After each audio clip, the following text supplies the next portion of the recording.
السلام علیکم ورحمۃ اللہ وبرکاتہ۔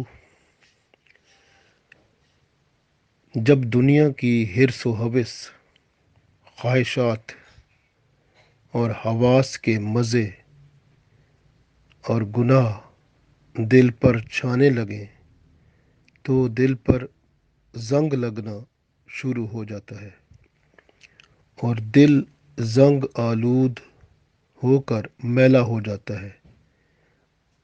اب اس میں وہ لیاقت اور صلاحیت نہیں رہتی جو فطرت کی پہچان ہے،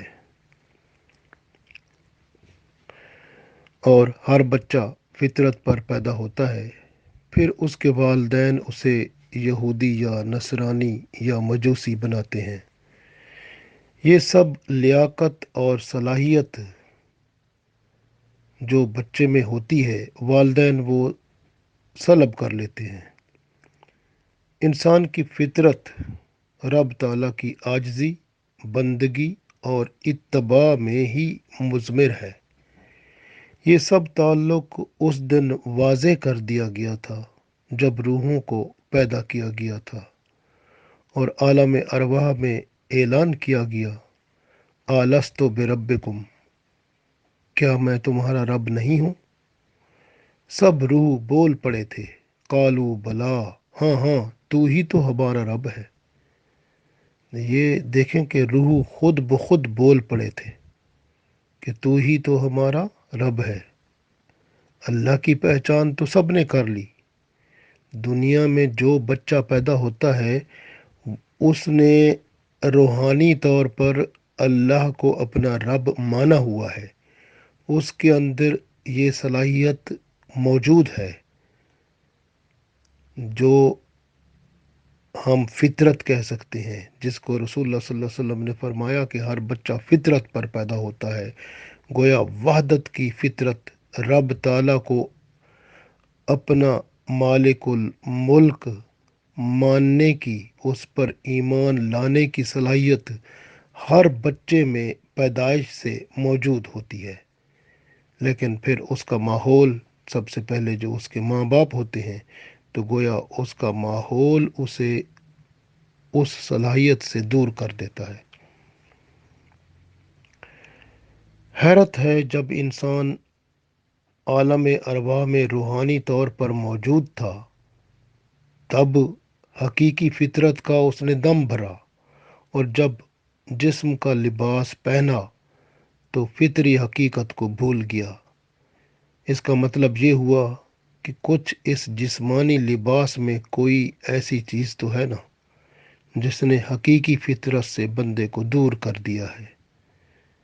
بندے کو پہچاننا چاہیے اور پھر نفس کی ایسی جو خلش ہے اس کو دور کرنا چاہیے۔ اللہ تعالیٰ کی معرفت سب کی فطرت میں موجود ہے۔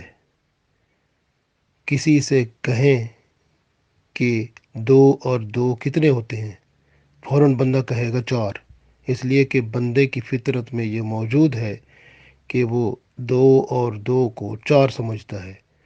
اسی طرح رب تعالیٰ کو ایک ماننے کی فطرت، اس کو مالک الملک ماننے کی فطرت، اس کو اپنا حقیقی رب ماننے کی صلاحیت سب میں موجود ہے۔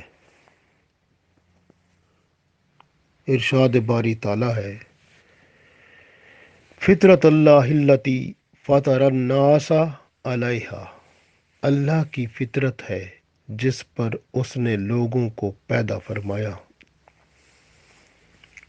پیغمبر جو بھی ہوتا ہے وہ اللہ کا بندہ اور اس کا ولی ہے۔ جو ہدایت کا کام پیغمبر کو سونپا جاتا ہے وہ اسے امت تک پہنچا دیتا ہے، اور جو اس احکام کو ماننے کے لیے اللہ کی نشانیاں ظاہر ہوتی ہیں تو ان نشانیوں میں جو پیغمبر سے ظاہر ہوتی ہیں انہیں معجزات کہتے ہیں۔ اگر کوئی شخص مخلوق کو ہدایت دینے میں مصروف نہ ہو تو وہ ولی اللہ ضرور ہوتا ہے، لیکن پھر اللہ تعالیٰ اس سے یہ پیغام جو رسالت کا ہے اسے لوگوں تک پہنچانے کا ذریعہ بناتا ہے تاکہ لوگوں تک صحیح احکام الہی پہنچ جائے، جس طرح کہ رسول اللہ صلی اللہ علیہ وسلم نے فرمایا العلماء وراثت الانبیاء، کہ علماء جو ہیں یا اللہ کے نیک بندے ولی اللہ اور جو عالم دین ہیں صحیح سچے عالم، یہ نہیں ہے کہ علم تو ہے لیکن عمل نہیں ہے، بلکہ با عمل عالم دین وہ اللہ کا ولی بھی ہوتے ہیں اور وہ اللہ کے پیغام کو آگے پہنچا کے لوگوں کے سینوں کو منور بھی کر دیتے ہیں۔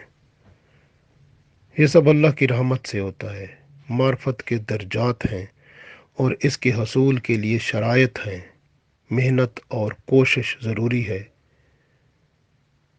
اگر بندہ محنت اور کوشش کرے تو اللہ تعالیٰ کے حضور اس کی یہ محنت رائے گاہ نہیں جاتی۔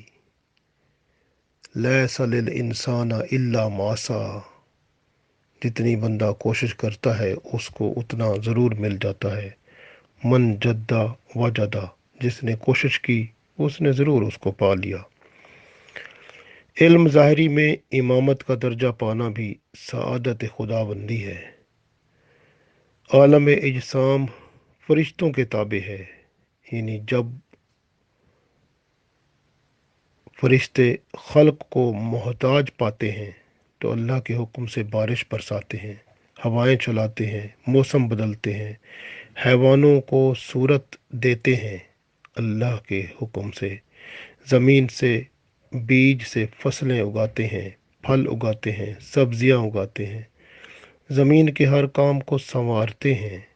ہر کام پر فرشتوں کا ایک ایک گروہ مقرر ہے۔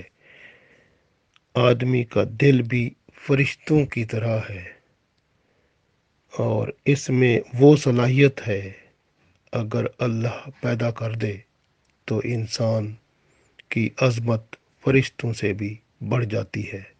اللہ تعالی ہم سب کو ایسی عظمتیں عطا فرمائے، آمین۔